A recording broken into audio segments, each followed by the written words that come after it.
오늘은 영적 공동체를 이루라 라는 제목으로 하나님의 말씀을 함께 나누겠습니다. 애굽에서 떠나왔던 이스라엘 백성은 그들을 붙드시고 보호하시는 하나님의 손길 아래에서 광야 생활을 해나가고 있었습니다. 그리고 그들의 출애굽 역사는 오늘 우리가 만나는 이 순간의 말씀 속에서도 아주 생생한 기적으로 그들을 붙드시고 있었습니다. 광야길을 가로막았던 홍해를 건너게 하셨고, 또 쓴 물을 단물로 바꾸어 주셨고, 음식이 없을 때 만나와 메추라기를 공급해 주셨으며, 목이 말라 원망하는 백성들에게 물을 주시고 아말렉과의 전쟁을 완전한 승리로 바꾸어 주셨습니다. 이것이 지난 14장부터 17장까지의 출애굽기에 기록된 말씀입니다. 역사상 이 정도로 하나님의 도우심을 생생하게 경험한 백성이, 그런 민족이 또 있겠습니까? 그러나 충격적인 것은 이 안에서 백성들이 보인 태도였습니다.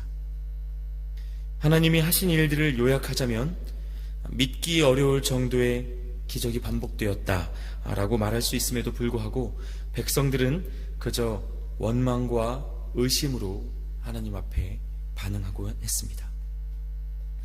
여러분, 출애굽기가 반복적으로 들려주고 있는 메시지, 즉 기적이 우리의 믿음을 붙드는 것이 아니라는 사실을 기억하시기 바랍니다. 그리고 우리의 삶 속에서 오늘도 우리를 향한 섭리를 이어가고 계시는 하나님을 신뢰하시기 바랍니다. 하나님께서는 우리를 향한 약속을 가장 좋은 때에 스스로의 권능으로 이루어 가시는 분이십니다. 한편 하나님과 이스라엘 백성들 사이에서 리더로 세움받아 그 역할을 감당하던 모세는 백성들의 원망과 분노로 인하여 점차 지쳐가고 있었습니다.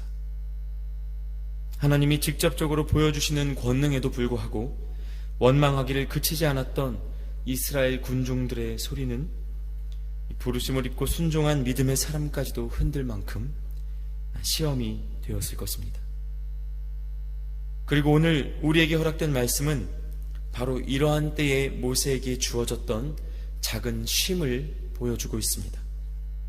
바로 가족들이 찾아온 것입니다. 그의 아내와 두 아들, 그리고 장인 이드로가 출애굽 후에 모세를 찾아왔습니다. 여러분, 이 잠깐의 쉼이 참으로 중요합니다. 하나님의 일을 감당할 때의 안식이 참 중요합니다. 믿음의 사람들과 참으로 나누는 영적 교제가 이럴 때에 꼭 필요합니다.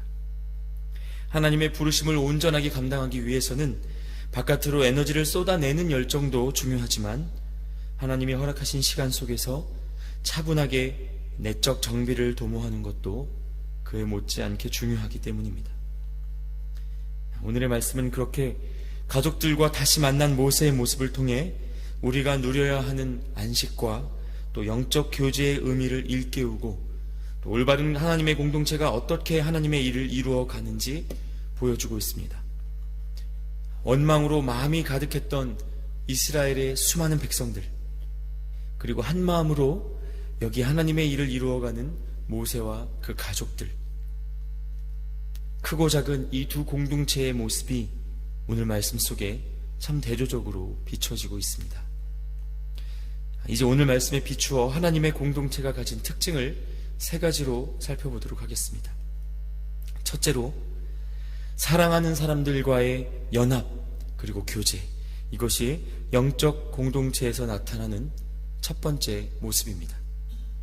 함께 하되 서로 사랑함이 그 중심에 있는 것입니다. 왜 그리스도인들이 서로를 가리켜 형제요 자매라고 말하겠습니까? 육신의 가족도 가족이지만 한 하나님 아래에서 한 믿음으로 연합한 교회의 지체들이 영적인 가족이기 때문에 그러합니다. 때로는 이 가정 안에서도 일에 사로잡혀 있는 사람들이 있습니다. 예를 들어 아내와 자녀들을 먹여 살리기 위해 가족들과의 관계보다는 일에만 집중하는 가장의 모습이 그러합니다. 현실에 녹록치 않음을 부정할 수는 없겠지만 가족 공동체에서 가장 중요한 것은 관계입니다. 교회에서도 마찬가지입니다. 교회가 직면해 있는 여러 가지 일들을 위해 두 팔을 걷어붙이고 나서는 것도 중요하지만 그것보다 중요한 것이 한 형제요 자매된 성도들 사이의 관계입니다. 서로 사랑하지 못하면 지나친 일이 오히려 다른 문제를 만들어냅니다. 사랑이 없으면 교회 안에 아무런 선한 열매도 맺힐 수가 없습니다. 그러므로 여러분, 교회 안에서 감당하고 있는 모든 일들 속에서 곁에 있는 지체를 사랑하실 수 있기를 축복합니다. 사랑할 수 없다면 사랑할 수 없는 그 마음 붙잡고 기도하는 은혜가 있기를 기도합니다. 사랑이 공동체를 하나님께 속하게 만든다는 것을 기억하시기 바랍니다. 둘째로, 그럼 이런 영적 공동체는 모여서 무엇을 하는가? 다른 것으로 교제하는 것이 아니라 하나님이 하신 일들을 기억하고 나눈다는 것입니다. 오늘 말씀을 보면 모세는 다시 만난 장인 이드로에게 그동안 하나님이 행하신 모든 일들을 나누고 있습니다. 8절 말씀을 보겠습니다. 여호와께서 이스라엘을 위하여 바로와 애굽 사람에게 행하신 모든 일과 길에서 그들이 당한 모든 고난과 여호와께서 그들을 구원하신 일을 다 장인에게 말하매라고 기록되어 있습니다. 사실 모세가 낳은 두 아들이 그들의 이름이 모세가 겪어온 역사를 보여주고 있습니다. 맏아들의 이름인 게르솜은 내가 이방에서 나그네가 되었다라는 뜻입니다.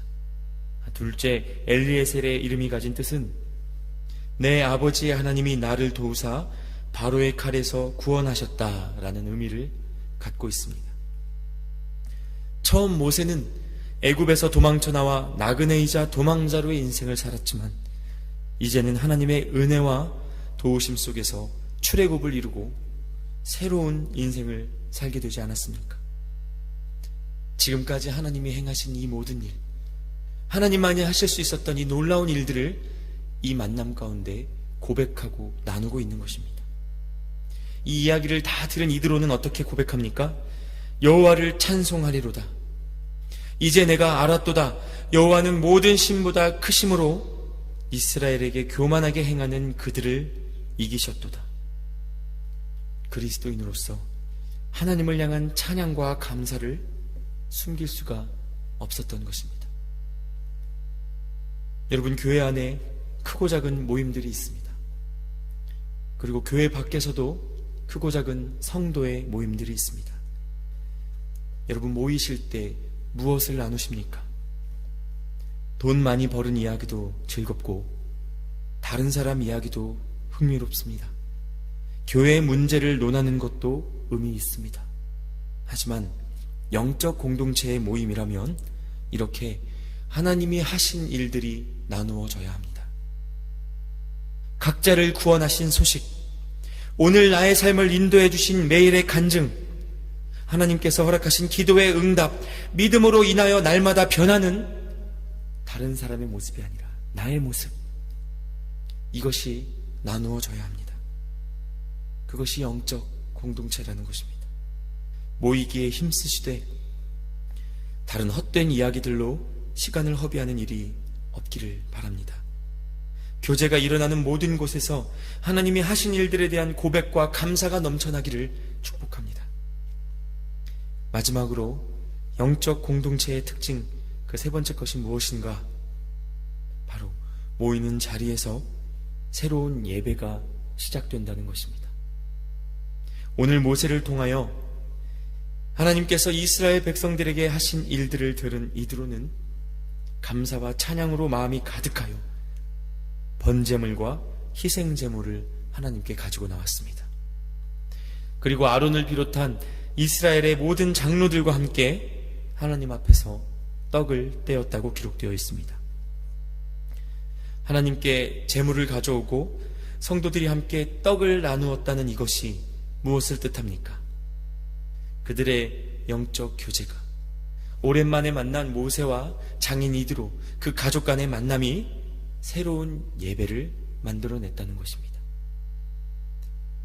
모세와 이드로는 오랜만에 재회한 자리에서 하나님이 하신 일들을 나누었고 또 말씀을 듣고 나눔으로 믿음이 동하여 더욱 하나님을 예배하고자 하는 소망을 경험하게 되었습니다. 이렇게 참된 영적 공동체가 이루어지면, 참된 성도들이 모이면 그들은 예배하게 됩니다. 여러분, 우리 교회 공동체가 이런 공동체 되기를 바랍니다. 여러분이 거하시는 모든 자리들이 참된 사랑으로 하나 되는 모임이 되고, 하나님이 하신 일들에 대한 고백이 가득한 교제가 있고, 그로 말미암아 감사와 찬양이 일어나서 하나님을 향한 새 예배가 일어나는 자리가 되기를 축복합니다. 이것이 성도들의 모임이요 참 영적 공동체입니다. 우리 교회에게 하나님이 기뻐하시고 원하시는 일들, 우리 각 사람을 향하여 기대하시는 모임들이 바로 이러한 모임이라는 겁니다. 여러분이 계신 모든 자리를 통하여 하나님을 향한 새로운 예배가 일어나기를 간절히 축복합니다. 함께 기도하겠습니다.